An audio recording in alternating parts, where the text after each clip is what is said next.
নির্বিঘ্নে ছট উৎসব সম্পন্ন করতে মঙ্গলবার সকালে ইংরেজবাজার পৌরসভার বিভিন্ন ওয়ার্ডে মহানন্দা নদীর তীরবর্তী ঘাটগুলি পরিদর্শন করলেন ইংরেজবাজারের পুর প্রশাসক সুমালা আগরওয়ালা। পাশাপাশি যে সমস্ত এলাকার পুকুরে ছট পুজো আয়োজিত হবে সেই এলাকাগুলিও পরিদর্শন করেন তিনি। পুণ্যার্থীদের সুবিধার্থে ঘাট পরিষ্কার, আলোর ব্যবস্থা সহ বিভিন্ন পরিষেবার ব্যবস্থা রাখা হয়েছে বলে জানা গিয়েছে পুরসভা সূত্রে। করোনাকাল থেকে বন্ধ মালদা ডিভিশনের ওপর দিয়ে চলাচলকারী প্রায় 20টি প্যাসেঞ্জার ট্রেন। এই ট্রেনগুলি বন্ধ থাকায় সমস্যায় পড়েছেন নিত্যযাত্রীরা। বন্ধ থাকা সেই সমস্ত 20টি ট্রেনকে পুনরায় চালানোর জন্য রেল বোর্ডকে আবেদন জানালো মালদার ডিভিশন কর্তৃপক্ষ।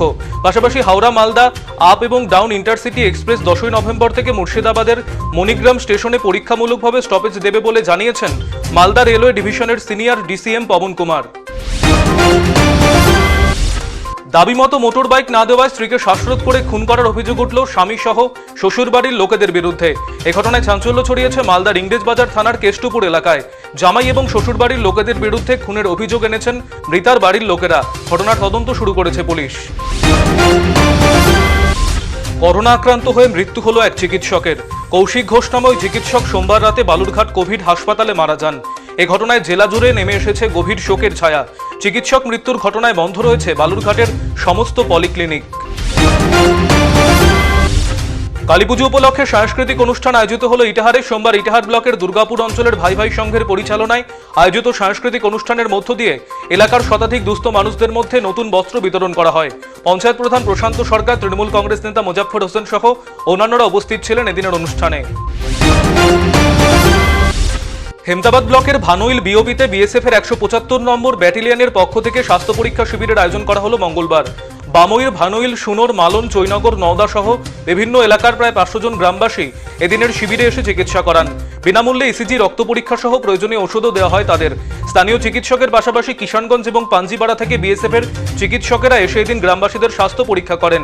ডিআইজি কিষানগঞ্জ সেক্টর দীনেশ চন্দ্র মজুমদার, 175 নম্বর ব্যাটালিয়নের কমান্ডার রোনাল জহর হাসদা, হেমতাবাদের ব্লকের বিডিও যোগেশ রাও প্যাটেল সহ অন্যান্যরা উপস্থিত ছিলেন এদিনের কর্মসূচিতে। ছট পুজোকে কেন্দ্র করে নতুন করে সেজে উঠেছে কালিয়াগঞ্জের নদী ঘাটগুলি। শ্রীমতী নদীর ঘাটগুলি সংস্কার করার পাশাপাশি সাফাই ও নতুন করে রং করা হয়েছে পুরসভার পক্ষ থেকে। ছট পুজোতে অঘটন রুখতে তৎপর রয়েছে পুলিশ কর্মীরাও। নদীতে নজরদারির জন্য থাকবে স্পিড বোটও। কালিয়াগঞ্জ পুরো এলাকায় ছোট বড় মিলিয়ে 24টির মতো ঘাট হলেও বেশি সমাগম হয় 14টি ঘাটে। তার মধ্যে অন্যতম শহরের শ্রীমতী নদীর ঘাট। সেই মতো বিভিন্ন পদক্ষেপ নিয়েছে পুরসভা। বুধবার বিকেলে অস্তগামী সূর্যকে এবং বৃহস্পতিবার উদীয়মান সূর্যকে অর্ঘ্য দিয়ে পুজো করবেন ছট পুণ্যার্থীরা। কিষাণ মান্ডি থেকে ধান ক্রয়ের তারিখ না পেয়ে পথ অবরোধ করে বিক্ষোভ দেখালেন কৃষকেরা। মঙ্গলবার গাজল কিষাণ মান্ডির সামনে 512 নম্বর জাতীয় সড়ক অবরোধ করে বিক্ষোভ দেখান তারা। কৃষকেরা জানিয়েছেন সরকারিভাবে 1 নভেম্বর থেকে কৃষকদের কাছ থেকে 45 কুইন্টাল করে ধান কেনার কথা থাকলেও গাজল কিষাণ মান্ডিতে কৃষকদের থেকে ধান ক্রয়ের কোনো তারিখ এখনো দেওয়া হয়নি। পাশাপাশি সোমবার কোনো আগাম নোটিশ ছাড়াই কিছু কৃষককে ধান ক্রয়ের তারিখ দেওয়া হয়েছে বলে অভিযোগ করেন আন্দোলনকারীরা। সেই মর্মে এদিন ভোর থেকে গাজলের বিভিন্ন এলাকায় কৃষকেরা কিষাণ মান্ডিতে এসে লাইনে দাঁড়ালেও সময় মতো অফিস খোলা হয়নি বলে অভিযোগ করেন তারা। এরপরই কিষাণ মান্ডির সামনে 512 নম্বর জাতীয় সড়ক অবরোধ করে বিক্ষোভ দেখান বিক্ষুব্ধ কৃষকেরা। খবর পেয়ে গাজল থানার পুলিশ সহ এডিও এবং ফুড সাপ্লাই অফিসার ঘটনাস্থলে এলে তাদের আশ্বাসে অবরোধ কর্মসূচি প্রত্যাহার করে নেন আন্দোলনকারীরা। 10ম শ্রেণীর এক ছাত্রের অস্বাভাবিক মৃত্যুকে কেন্দ্র করে চাঞ্চল্য ছড়ালো মালদার মানিকচক থানার গোপালপুর এলাকায়। পুলিশ সূত্রে জানা গেছে মৃত ওই ছাত্রের নাম আশরাফ আলম। স্থানীয় গোপালপুর উচ্চ বিদ্যালয় 10ম শ্রেণীর ছাত্র সে। সোমবার রাতে পরিবারের সদস্যদের সাথে রাতে খাওয়া দাওয়া সেরে নিজের ঘরে ঘুমোতে যায় ওই ছাত্রটি। মঙ্গলবার সকালে ডাকাডাকি করেও তার সাড়া না পাওয়ায় পরিবারের সদস্যরা ঘরে ঢুকে তার ঝুলন্ত দেহ দেখতে পান। খবর পেয়ে মানিকচক থানার পুলিশ কর্মীরা এসে মৃতদেহটি উদ্ধার করে মালদা মেডিকেল কলেজ ও হাসপাতালে পাঠিয়েছে। যদিও কিভাবে এই ঘটনা ঘটল তা খতিয়ে দেখছে পুলিশ। গোপন সূত্রে পাওয়া খবরের ভিত্তিতে অভিযান চালিয়ে অবৈধভাবে বাইকের নম্বর প্লেট বিক্রির অভিযোগে এক বাইক মেকানিককে গ্রেপ্তার করল চাঁচল থানার পুলিশ। সোমবার সন্ধ্যায় চাঁচলের নদীশিক গ্রাম থেকে ওই মেকানিককে গ্রেপ্তার করেছে পুলিশ। পুলিশ সূত্রে জানা গিয়েছে ধৃতের নাম আসাদ আলী। বেশ কিছুদিন ধরে সেই কাজ চালিয়ে আসছিল। এদিন অভিযান চালিয়ে বেশ কয়েকটি বাইকের অবৈধ নম্বর প্লেট, বিভিন্ন যন্ত্রাংশ, 2টি বাইক বাজেয়াপ্ত করা হয়েছে। মঙ্গলবার ধৃতকে চাঁচল মহকুমা আদালতে পেশ করা হয়েছে। রাতের অন্ধকারে আততায়ীদের হাতে আক্রান্ত হলেন পঞ্চায়েত সমিতির কর্মাধ্যক্ষ। এ ঘটনাকে ঘিরে চাঞ্চল্য ছড়িয়েছে চাঁচলের সুরাতপুরে। চাঁচল 1 নম্বর পঞ্চায়েত সমিতির খাদ্য এবং সরবরাহ স্থায়ী সমিতির কর্মাধ্যক্ষ মোহাম্মদ হেলাল সোমবার গভীর রাতে শৌচকার্য করতে বাইরে বের হলে দুজন দুষ্কৃতী তাকে ছুরি দিয়ে পেটে আঘাত করে বলে অভিযোগ। তার চিৎকারে বাড়ির লোকেরা ছুটে এলে চম্পট দেয় দুষ্কৃতীরা। আহত অবস্থায় পরিবারের লোকেরা এসে তাকে চাঁচল সুপার স্পেশালিটি হাসপাতালে নিয়ে যায়। মঙ্গলবার চাঁচল থানায় একটি লিখিত অভিযোগ দায়ের করেন আক্রান্ত কর্মাধ্যক্ষ। যদিও কি কারণে তার উপর এই হামলা চালানো হয়েছে তা নিয়ে ধন্দে রয়েছেন মোহাম্মদ হেলাল। ঘটনার তদন্ত শুরু করেছে পুলিশ।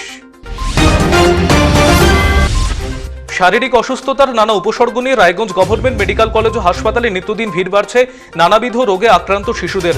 গত কয়েকদিনে বেশ কিছু শিশু মারাও গিয়েছে। জ্বর শ্বাসকষ্টজনিত সমস্যা ছাড়াও নানাবিধ রোগে আক্রান্ত হয়ে মারা যাচ্ছে শিশুরা। যদিও হাসপাতাল কর্তৃপক্ষের দাবি প্রতি বছরই ঋতু পরিবর্তনের সময় নানা ধরনের শারীরিক অসুস্থতা দেখা যায়। এ ঘটনা নতুন কিছু নয়। উদ্ভূত পরিস্থিতি নিয়ে সজাগ রয়েছে স্বাস্থ্য দপ্তর। উদ্বেগের কোনো কারণ নেই।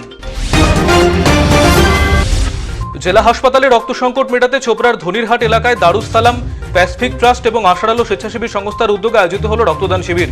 মঙ্গলবার আয়োজিত এই শিবিরে বেশ কয়েকজন রক্তদাতা রক্তদান করেন।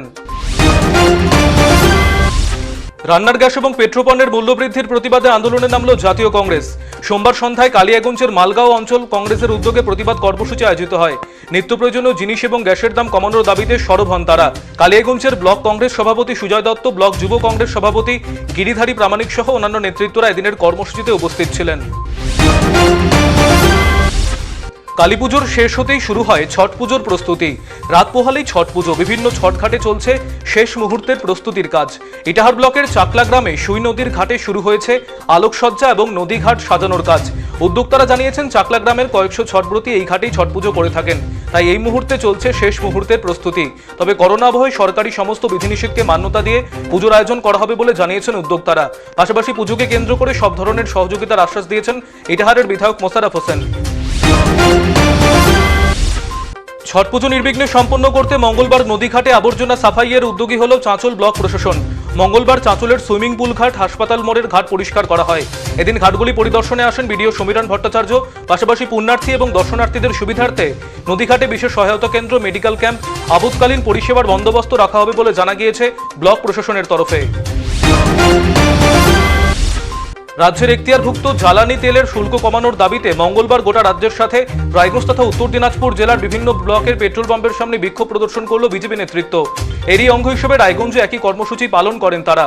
এদিন বিক্ষোভরত অবস্থায় উত্তর দিনাজপুর জেলা বিজেপির সভাপতি বাসুদেব সরকার বলেন, কেন্দ্রের এনডিএ সরকার পেট্রোল এবং ডিজেলের দাম কিছুটা কমানোর পর আমাদের দেশের 23টি রাজ্য তাদের এখতিয়ারে থাকা শুল্ক অর্থাৎ ভ্যাট অনেকটাই কমিয়েছে। আমরা আশা করেছিলাম পশ্চিমবঙ্গ সরকারও একই পথে হাঁটবেন, কিন্তু বাস্তবে দেখা গেল সাধারণ মানুষকে স্বস্তি দিতে মমতা বন্দ্যোপাধ্যায়ের নেতৃত্বাধীন রাজ্য সরকার কোনো পদক্ষেপই গ্রহণ করছে না। তারই প্রতিবাদে আমাদের এই আন্দোলন কর্মসূচি। আমাদের দাবি মেটা না পর্যন্ত আন্দোলন চলতে থাকবে বলেও এদিন হুমকি দেন বাসুদেব বাবু। বংশিয়ারি ব্লকের 9 নম্বর গাঙ্গুড়িয়া গ্রাম পঞ্চায়েতের দৌলতপুর এলাকায় সোমবার রাতে কালী প্রতিমার বিসর্জন পর্ব অনুষ্ঠিত হয়। বিদ্রোহী ক্লাব সহ অন্যান্য ক্লাবেও প্রতিমা এদিন বিসর্জন দেওয়া হয় স্থানীয় পুকুরে। বিদ্রোহী ক্লাব আদিবাসী নাচের মাধ্যমে এদিন শোভাযাত্রা বের করে। ইসলামপুর পুলিশ থানার উদ্যোগে দুস্থ মানুষদের মধ্যে বিতরণ করা হলো মশারি। এদিন থানা প্রাঙ্গণে আয়োজিত এই কর্মসূচিতে পৌরসভা এবং ব্লক এলাকার দুস্থ মানুষদের হাতে মশারি তুলে দেওয়া হয়। ইসলামপুর জেলার পুলিশ সুপার সচিন মক্কর, অতিরিক্ত পুলিশ সুপার কার্তিক চন্দ্র মণ্ডল সহ অন্যান্যরা উপস্থিত ছিলেন এদিনের কর্মসূচিতে। কালীপুজো রেশ কাটতে না কাটতে এবারে চলে এলো ছট পুজো। সারা দেশের সঙ্গে সঙ্গে উত্তর দিনাজপুর জেলার পুণ্যার্থীরা সামিল হবেন ছট পুজোতে। তাই কয়েকদিন ধরেই ছট পুজোর প্রস্তুতিতে সামিল হয়েছেন তারা। আগে ছট পুজো হিন্দি ভাষী বা পশ্চিমী সম্প্রদায়ের মানুষদের মধ্যে সীমাবদ্ধ থাকলেও এখন তা সর্বজনীন রূপ নিয়েছে। মঙ্গলবার রায়গঞ্জের বিভিন্ন বাজারে পুজোর উপকরণ কিনতে পুজো আয়োজকদের ব্যাপক সমাগম লক্ষ্য করা যায়। অল ইন্ডিয়া নমশূদ্র বিকাশ পরিষদের পক্ষ থেকে আলোচনা সভা আয়োজিত হলো মঙ্গলবার। এদিন হেমদাবাদের একটি বেসরকারি অনুষ্ঠান ভবনে আয়োজিত কর্মসূচিতে অল ইন্ডিয়া নমশূদ্র বিকাশ পরিষদের সর্বভারতীয় সভাপতি পার্থ বিশ্বাস, সংগঠনের রাজ্য কমিটির চেয়ারম্যান মুকুল বৈরাগ্য, হেমদাবাদের বিধায়ক সত্যজিৎ বর্মন, হেমদাবাদ পঞ্চায়েত সমিতির কর্মাধ্যক্ষ পিনাকি চ্যাটার্জি সহ অন্যান্যরা উপস্থিত ছিলেন। এদিনের সভার মধ্য দিয়ে সাংগঠনিক বিভিন্ন বিষয় নিয়ে বিস্তারিত আলোচনা করেন উপস্থিত নেতৃত্ব। বিভিন্ন সংগঠনের পক্ষ থেকে উত্তর দিনাজপুর জেলা তথ্য সংস্কৃতি দপ্তরের আধিকারিক রানা দেবদাসকে বিদায় সংবর্ধনা দেওয়া হলো মঙ্গলবার। এদিন কর্ণজোড়ায় ডিআইসিওর সভাকক্ষে এই কর্মসূচির আয়োজন করা হয়। বিভিন্ন সংবাদ মাধ্যমের প্রতিনিধিদের পাশাপাশি রায়গঞ্জ কালচারাল ফোরামের পক্ষ থেকেও তাকে স্মারক উপহার তুলে দেওয়া হয়। রায়গঞ্জ কালচারাল ফোরামের সম্পাদক শান্তনু চট্টোপাধ্যায়, সুকুমার বারুই, দীপঙ্কর মিত্র সহ অন্যান্যরা উপস্থিত ছিলেন এদিনের অনুষ্ঠানে। সরকারি দপ্তর মানেই ফাইল কাগজপত্রের ভিড়, নানান সময় ব্যস্ত লোকের আনাগোনা। কিন্তু কেজো জগতের মাঝেই গড়ে তোলা হয়েছে ছোট্ট এক আনন্দ জগৎ, যেখানে নানান ধরনের রাইডের পাশাপাশি রয়েছে বোট রাইডিং এর ব্যবস্থাও। সর্বোপরি গড়ে তোলা হয়েছে এক মৃগোদ্যান, যেখানে হরিণের পাশাপাশি রয়েছে বেশ কিছু পাখি। মূলত বেশ কিছু বছর ধরে তিলে তিলে গড়ে তোলা হয়েছে মৃগোদ্যানটি। এই রক্ষণাবেক্ষণের সমস্ত দায়িত্ব সামলে আসছে ব্লক প্রশাসন এবং পঞ্চায়েত সমিতি। এই উদ্যান দেখতে প্রতিদিনই ভিড় জমান অসংখ্য পর্যটক। পণের দাবিতে অন্তঃসত্ত্বা গৃহবধূকে হাতে শিকল দিয়ে বেঁধে মারধরের অভিযোগ উঠল স্বামী সহ শ্বশুরবাড়ির লোকেদের বিরুদ্ধে। এ ঘটনায় চাঞ্চল্য ছড়িয়েছে চাঁচলের মোবারকপুর এলাকায়। মঙ্গলবার গৃহবধূর বাড়ির লোকেরা চাঁচল থানায় ওই গৃহবধূর স্বামী, শ্বশুর সহ মোট 5 জনের বিরুদ্ধে অভিযোগ দায়ের করেছেন। যদিও সমস্ত অভিযোগ সম্পূর্ণ ভিত্তিহীন বলে দাবি করেছে শ্বশুরবাড়ির লোকেরা। ঘটনার তদন্ত শুরু করেছে পুলিশ।